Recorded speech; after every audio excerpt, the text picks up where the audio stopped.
नमस्कार साथियों, स्वागत है आपका हमारे YouTube चैनल में। तो हमें आपको इससे पहले वाली जो वीडियो थी इसमें मैं आपको पढ़ा चुका हूँ, वर्णमाला के बारे में आपको पढ़ा रहा था और स्वर के बारे में आपको पढ़ा चुका हूँ। ठीक है, तो मैंने आपको बोला था वर्णमाला को हम 3 टाइप से पढ़ेंगे। वर्णमाला को मैंने आपको बताया भी था पिछले वीडियो में। एक हम पढ़ेंगे उच्चारण स्थान के आधार पर,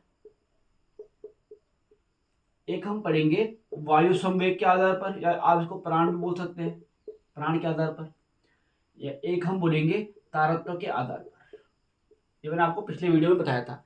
जिन लोगों ने ये वाला पार्ट जो लोग देख रहे हैं और पिछला पार्ट नहीं देखा है भाई, तो आप जरूर जाके पिछला पार्ट जरूर देखें, तभी आपको ये वाला भी अच्छे से समझ में आएगा, है ना। तो उच्चारण के स्थान पर वर्णमाला को 2 भागों में बांटा गया था। एक था आपका स्वर, एक था आपका व्यंजन। वायु संवेग के आधार पर आपको एक था आपका अल्प प्राण और महाप्राण में वर्णमाला को बांटा गया है। तारत्व के आधार पर आपका सघोष या अघोष में बांटा गया है। जो सघोष है इसको ही घोष भी कहा जाता है, घोष में इसको ही लिखा जाता है। क्लियर है। तो ये चीजें आपको पिछले वीडियो में भी बता दी गई थी। ठीक, और पिछली क्लास में मैं आपको क्या पढ़ा चुका हूं, मैं आपको ये स्वर वाला पूरा पार्ट कंप्लीट करा चुका हूं। आज आपने पढ़ना है व्यंजन वाला पार्ट। अल्पप्राण, महाप्राण, सघोष क्या होता है, अघोष क्या होता है, ये आप आज जानेंगे। क्लियर है। चलिए तो करते हैं इस वीडियो को आगे शुरू। आपने पढ़नी आज वर्णमाला वाला व्यंजन वाला मेन पार्ट। तो पहले एक बार देखते हैं जरा लिख के आपका कि किस प्रकार से हमारे जो क्या है व्यंजन है वो कौन कौन से, क, ख, ग, घ, ग। ठीक हो गया। क, ख, ग, घ, घ, च, छ, ज, झ, य, ट,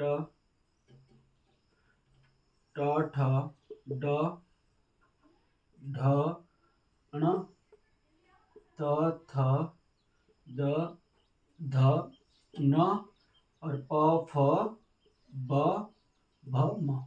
इस प्रकार से हमने क्या कर दिया, ये वर्णमाला लिखी।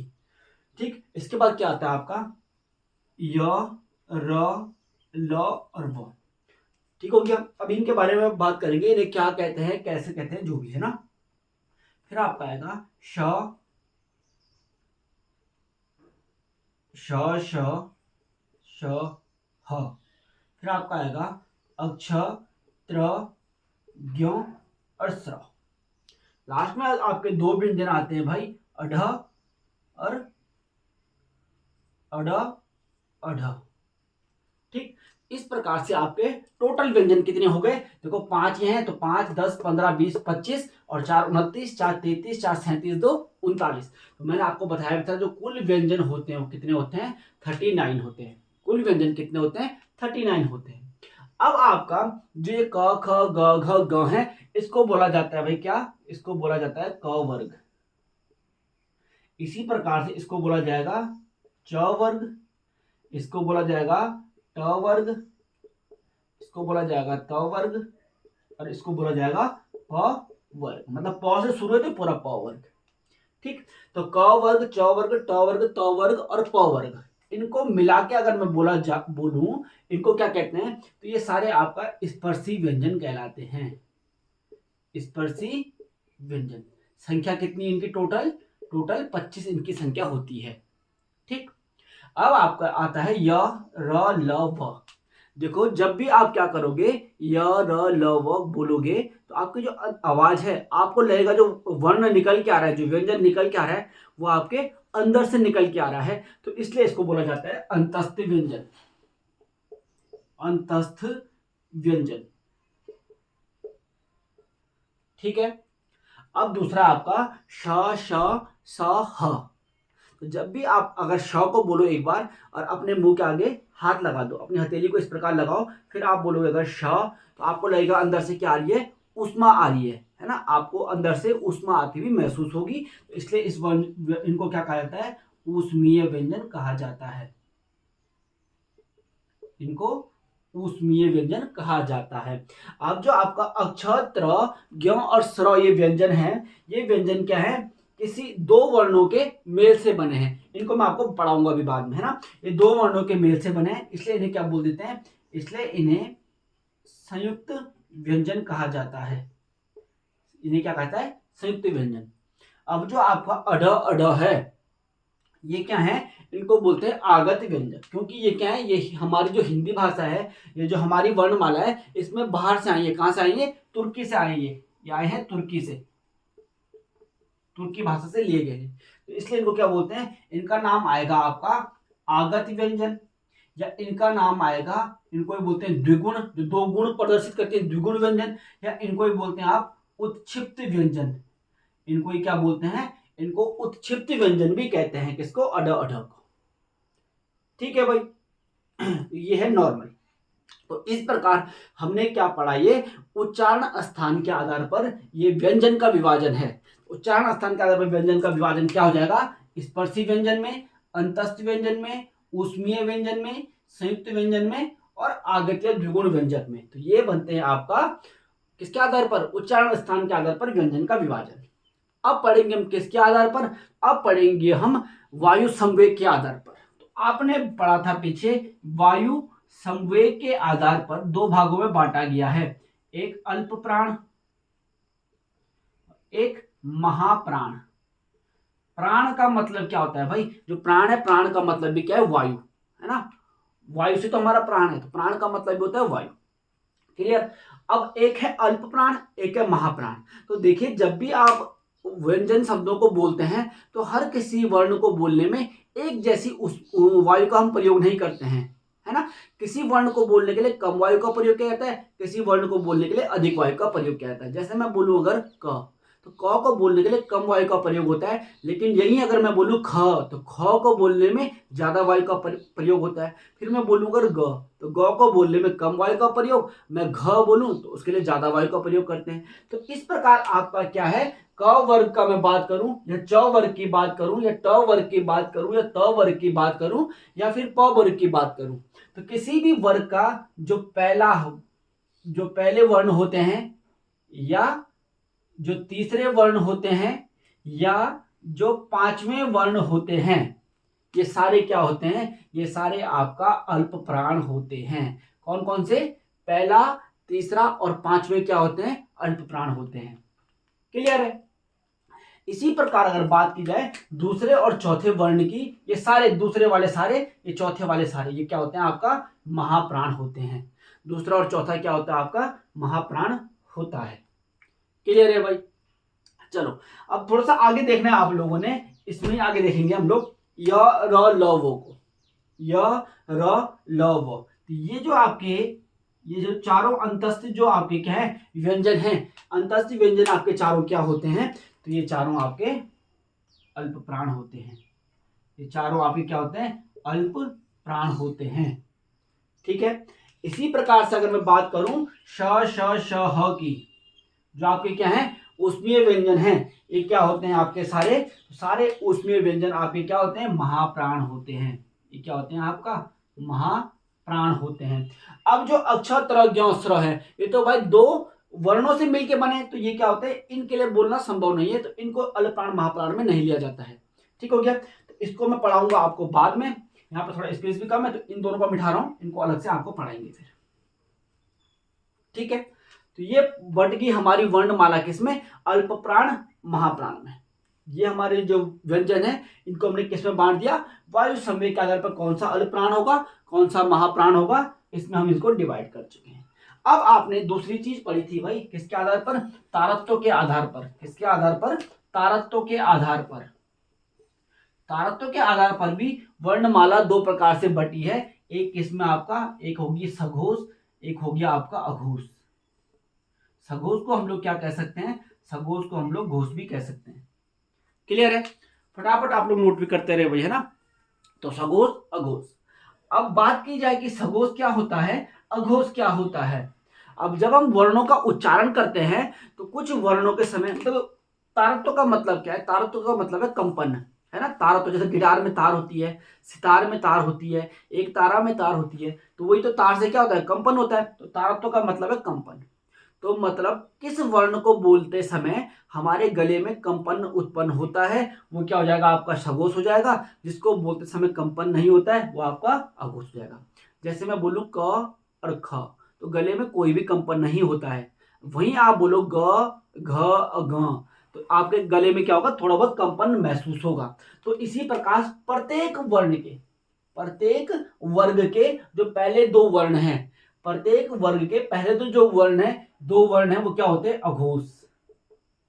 वो क्या होंगे, अघोष होंगे। जैसे क और ख दोनों अघोष हैं, लेकिन क क्या है, अल्प प्राण है, और म क्या है, ख क्या है, महाप्राण है। इसी प्रकार अंतिम के जो तीनों वर्ण होते हैं, किसी भी वर्ग के अंतिम तीनों वर्ण क्या होते हैं, आपका सघोष या घोष होते हैं। सघोष या इनको घोष कहा जाता है, अंतिम तीन वर्णों को। ठीक है, तो ये क्या सघोष हो गया, क्या घोष। तो इस प्रकार देखो होता क्या है, अगर मैं बाय चांस बोलूं ध, जो ये ध है ये किस प्रकार का वर्ण है, तो मैं बोलूंगा ध क्या है, पहले तो व्यंजन है, उसके बाद ध क्या है, ध क्या है, स्पर्शी व्यंजन है, उसके बाद ध क्या है, महाप्राण है, और ध क्या है, सघोष है। इसकी पूरी क्या हो जाएगा, ध के बारे में पूरी जानकारी, ये स्पर्शी व्यंजन है, भाई महाप्राण है और सघोष है। ठीक है, तो ये आपको इस प्रकार से आप सबका निकाल सकते हो कौन सा क्या है। ठीक, अब जो आपका य र ल व है, ये क्या है, अल्प प्राण है। य र ल व अल्प प्राण है, लेकिन य र ल व क्या होते हैं, ये सघोष होते हैं। क्या होते हैं, ये आपका घोष या सघोष होते हैं, य र ल व। इसी प्रकार से आपका श श श ह जो है, ये महाप्राण तो हैं। अब यहां से क्वेश्चन बहुत बार बनता है, लेकिन इसमें क्या है, जो ये तीनों है आपका श श श, ये तीनों क्या है, ये तीनों आपका अघोष हैं। ये तीनों क्या है, आपका अघोष हैं। लेकिन यहीं पर जो ह है, ह क्या है आपका, ह सघोष है। ह क्या है आपका, तो ह है आपका सघोष, सघोष और महाप्राण। जबकि तीनों जो स होती है हमारा, ये क्या है, ये अघोष और महाप्राण होती हैं। आपके अंतस्थी व्यंजन जो हैं वो क्या होते हैं, आपका अल्प प्राण होते हैं, और क्या होती हैं, सघोष होते हैं। ठीक हो गया, तो छोटी सी चीज है, आप लोग इसको भी समझ चुके होंगे भाई। ठीक है, अब यही मैं अगर बात करूं स्वरों की, जो हमारे स्वर थे, तो जो हमारे सभी स्वर हैं, ये क्या होते हैं, सघोष होते हैं। सभी स्वर क्या होते हैं, सघोष होते हैं, और क्या होते हैं, अल्प प्राण होते हैं। स्वर क्या होते हैं, सघोष होते हैं और अल्प प्राण होते हैं। ये भी आप लोग यहां से याद रखेंगे भाई। ठीक हो गया। चलो, इतना आपने याद कर लिया होगा। अब क्या है भाई, थोड़ा सा आपने कुछ महत्वपूर्ण चीजें याद रखनी है स्वरों के बारे में। कभी कभी पूछता है, जो आपका क वर्ग है, इसका उच्चारण कहाँ से होता है। तो क वर्ग का उच्चारण जब भी आप बोलोगे क ख ग, जो भी आपके गले से उच्चारण इनका होगा, तो हम बोलेंगे ये क्या है, आपका कंठ्य वर्ण है। मतलब कंठ्य मतलब कंठ, कंठ मतलब गला, इनका उच्चारण कहाँ से होता है, आपका कंठ से होता है। ठीक है, च वर्ग का उच्चारण कहाँ से होता है, तो आप क्या बोलोगे, इनका उच्चारण होता है तालु से। तालव्य वर्ण इनको बोलते हैं, इनको क्या बोलते हैं हम, तालव्य वर्ण। इस प्रकार से देखो भाई, जो आपका दांत का आप महसूस करेंगे, जो आपकी दांत है, दांत के ऊपर का जो भाग है, देख लो कठोर सा भाग लगता है, मुड़ा हुआ। आप लोग अपनी जीभ टच करके देखें दांत के ऊपर, तो दांत के ऊपर जो एक भाग है आपका, कठोर सा भाग, जो मुड़ा हुआ भाग है इस प्रकार से, उस भाग का नाम क्या है, उस भाग को बोलते हैं आपका तालु। ठीक हो गया, उस भाग का ही नाम क्या होता है, तालु। ठीक हो गया, तो उस तालु में जब क्या होता है, हमारी जीभ तालु में टकराती है, तो उससे जो वर्ण निकलते हैं उन्हें बोलते हैं तालव्य वर्ण। तो आप देखिए, जब भी आप च छ ज झ बोलोगे, तो दांत के पीछे जो तालु वाला भाग है, वहां पर आपकी जीभ टच होगी, तो इसलिए इन्हें बोलते हैं तालव्य वर्ण। ठीक है, अब इसको बोलते हैं ट वर्ग को, इसको बोलते हैं मूर्धन्य वर्ण। जब भी आप ट ठ ड ढ बोलोगे, तो आपकी जो जीभ है वो क्या होगी, मुड़ जाएगी, उसमें एक टर्न आ जाएगा, इसलिए बोलते हैं इन्हें मूर्धन्य व्यंजन। त वर्ण को क्या बोलेंगे आप लोग, इनको बोलते हैं दंत्य, इनको बोलते हैं दंत्य वर्ण। क्योंकि जब भी आप त थ द ध न बोलोगे, तो आपकी जो जीवा है, आपकी जो जीभ है, वो कहाँ टच करेगी, दांतों को टच करेगी, इसलिए इन्हें बोला जाता है दंत्य वर्ण। इसी प्रकार जब भी आप प फ ब भ बोलोगे, तो आपके जो होंठ है वो आपस में एक दूसरे को टच करेंगे, इन्हें बोलेंगे ओष्ठ्य, इन्हें बोलेंगे ओष्ठ्य वर्ण।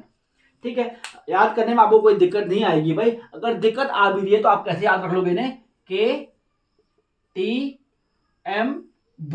क्या दो? KTM2। क्या दो भाई? KTM2। तो K से कंठ, T से तालव्य, M से मूर्धन्य, D से दंत, M से O से ओष्ठ। KTM2। तो O से क्या जाएगा? ओष्ठ। तो KTM2 से भी आप इनको याद कर सकते हो। क्लियर है? ठीक। अब आपके पास बहुत बार कुछ अलग से क्वेश्चन आएंगे, जैसे आपका क्या आ जाता है बहुत बार, जो आपका य और वो है, क्या है जो आपका य और वो जो वर्ण है, इनको बोलते हैं अर्धस्वर। इनको क्या बोलते हैं? इनको कहा जाता है अर्धस्वर। ये भी आपने याद रखना है। अब बीच में बचा जो र, तो जो र है आपका, इसको बोलते हैं भाई क्या? लुंठित वर्ण। इसको बोलते हैं लुंठित या प्रकंपित। लुंठित या प्रकंपित वर्ण किसका नाम है? र का। ये मैं बात करूं अगर ल की, तो ल को बोला जाता है पार्श्विक। ल को पार्श्विक वर्ण कहा जाता है, पार्श्विक वर्ण। ठीक है। जो आपका ह है, ये ह जो आपका है, इसको कहा जाता है भाई काकल्य वर्ण। काकल्य। ह को क्या कहा जाता है? काकल्य। काकल्य या स्वर तंत्री युक्त वर्ण, या इसका दूसरा नाम क्या आता है? स्वर तंत्री युक्त। काकल्य वर्ण या स्वर तंत्री युक्त वर्ण किसको कहा जाता है? ह को कहा जाता है। ठीक। अगर वहीं आपके पास क्वेश्चन आ जाए कि हिंदी वर्णमाला में वत्सर्य, वत्सर्य वर्ण कौन कौन से हैं, तो आप बोलना ज, ल, र, स और न। जल रसन क्या है आपके? वत्सर्य वर्ण। ये शायद पटवारी वीडियो के पेपर में आया भी था अभी। जल और रसन क्या है? ये वत्सर्य वर्ण है आपके। कौन से वर्ण हो जाएंगे? वत्सर्य वर्ण है। कभी आपसे पूछ रहा है अ को क्या बोलते हैं? तो इस अ को बोलते हैं शहीद वर्ण। अ को शहीद वर्ण भी कहा जाता है। किसको? अ को शहीद वर्ण भी कहा जाता है। ठीक है। अब जो आपके देखो, एक चीज और याद रखना, जो किसी भी वर्ग के जो पांचवा वर्ण है, क वर्ग का पांचवा बोलूं मैं, च वर्ग का पांचवा बोलूं या ट वर्ग का पांचवा, जो ये पांचवी वाली लाइन है, इसको क्या कहा जाता है? इसको इनको अनुनासिक वर्ण भी कहा जाता है। कौन सा? अनु, क्योंकि ये नाक से बोले जाते हैं, नाक की सहायता से बोले जाते हैं, इनको क्या बोला जाता है? अनुनासिक वर्ण। अनुनासिक वर्ण इनको कहा जाता है। इस प्रकार से आप लोग इसको लिख लेंगे। क्या कहा जाता है? अनुनासिक वर्ण। किसको? किसी भी वर्ग का पांचवा वर्ण। किसी भी वर्ग का पांचवा वर्ण क्या कहलाता है? आपका अनुनासिक वर्ण कहलाता है। तो ये पढ़ लिया हमने वर्णमाला का विभाजन। ठीक हो गया। उच्चारण स्थान के आधार पर भी पढ़ लिया है, तारत्व के आधार पर भी पढ़ लिया है, और वायु संवेग के आधार पर भी पढ़ लिया है। ठीक हो गया। तो ये सारी चीजें आपको क्या रखनी है भाई? याद रखनी है। अब थोड़ा सा आप लोग इसमें एक चीज और देखना, थोड़ा सा एक चीज और देखेंगे इसमें। भाई देखो, स्वरों का विभाजन भी किया गया है। किसके आधार पर? जीवा। जीवा या बोलोगे जीव के आधार पर। जो हमारी जीव होती है, जीवा होती है, जीवा के आधार पर स्वरों का विभाजन। स्वरों का विभाजन। तो जीवा के आधार पर स्वरों को तीन भागों में बांटा गया है। अग्र स्वर, मध्य स्वर और आपका पश्च स्वर। अग्र, मध्य और पश्च स्वर। इसको आप ऐसी तरह से लिख दो, पश्च स्वर। ठीक हो गया। मतलब अग्र मतलब जो जीव के, जो स्वर जीव के आगे से बोले जाते हैं, बिल्कुल जो स्वर जीव के बीच से बोले जाते हैं वो मध्य में आ गए, और जो पीछे से बोले जाते हैं वो कहाँ आ गए? पश्चिम में आ गए। ठीक हो गया। तो देखो भाई, मध्य से जो स्वर बोला जाता है वो बोला जाता है अ। ठीक हो गया। तो मध्य से क्या बोला जाता है आपका? अ। उसके बाद जो आ होता है वो कहां से बोला जा रहा है? जीव के बिल्कुल पीछे वाले भाग से आ। तो आ जाएगा कहां पर? पश्चिम में। देखो इसको याद करने में थोड़ा सा दिक्कत होगी, लेकिन लिखने में बड़ा आसान होता है। देखो आप मध्य में लिखिए अ को, ठीक, उसके बाद पश्चिम में लिखिए आ को, उसके बाद ई ऊपर आ जाएगा आपका, क्योंकि आगे से बोला जाता है बिल्कुल। ए आई आपका पीछे आ जाएगा, सॉरी, ई ऊपर आ जाएगा आपका, थोड़ा सा गलत हो गया। मध्य में अ, ऊपर आपका आ, ई ऊपर और ऊ ये आपका कहाँ जाएगा, पश्चिम में। ए आई आपका अग्र में और ओ आपका फिर कहाँ जाएगा, पश्चिम में। इस प्रकार जो हमारे क्या है, स्वर हैं, इस प्रकार स्वर है उनका विभाजन किस में हो गया, जीवा के आधार पर विभाजन। तो बोलेगा कि जीवा के आधार पर अग्र स्वर कौन कौन से हैं, तो आप बोलोगे ई और ए आई। मध्य कौन सा है, अ। पश्च कौन सा है, आ उ ओ औ। ये क्या है, आपके पश्चात स्वर हैं। इसी प्रकार क्या किया जाता है आपका, इसी प्रकार से आपको क्या एक टाइप से और विभाजन होता है स्वरों का, वो होता है मुख द्वार के खुलने के आधार पर। मुख द्वार, मुख द्वार कौन सा हमारा, ये हमारा मुख द्वार है, मुख का द्वार। तो मुंह द्वार खुलने के आधार पर कि जब आप किसी वर्ण को बोलते हो तो आपका मुंह कितना खुलता है कितना बंद होता है, उसके आधार पर। तो मुख द्वार के खुलने के आधार पर स्वरों का विभाजन, आधार पर स्वरों का विभाजन। तो कितने भाग में किया गया है, 4 भागों में किया गया है। एक आते हैं आपका समृद्ध स्वर, एक हो जाएगा आपका अर्ध समृद्ध स्वर, एक हो जाएगा आपका विवृत स्वर, एक हो जाएगा आपका अर्ध विवृत स्वर। ठीक हो गया। अब जो आपका समृद्ध स्वर है, समृद्ध स्वर का मतलब जिन स्वरों को बोलते समय आपका मुंह क्या होता है, गोले की तरह, है ना, गोले की तरह खुलेगा नहीं। समृद्ध मतलब क्लोज, जिनके बोलते समय क्या होगा आपका समवृत्त, वृत्त की तरह बंद हो जाएगा मुंह, है ना। इनको क्लोज भी बोल लेते हैं इंग्लिश में, क्या बोलते हैं इसको, क्लोज माउथ बोलते हैं, या इसको आप विवृत्त को आप क्या बोल सकते हो, ओपन, ओपन माउथ कह सकते हैं। ठीक, तो समृद्ध किसके समय मुंह बंद होगा, तो आपने याद रखना है ई उ। ठीक है, इसके समय मुंह क्या होता है, बंद होता है आपका ई उ को बोलते समय। ठीक, अब इसी प्रकार अब अर्ध समृद्ध तब देखेंगे, अर्ध विपरीत, ऐसा वर्ण जिसको बोलने में पूरा मुंह खुलेगा, तो वो खुलता है किसको बोलने में, आ। जब आप आ बोलोगे तो मुंह क्या होता है, पूरा ओपन होता है, आ।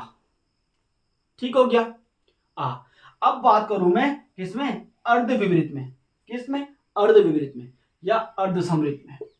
पहले आपने क्या याद रखना है, समृद्ध में कौन कौन से आएंगे, समृद्ध में आपका ई और ऊ आ जाता है।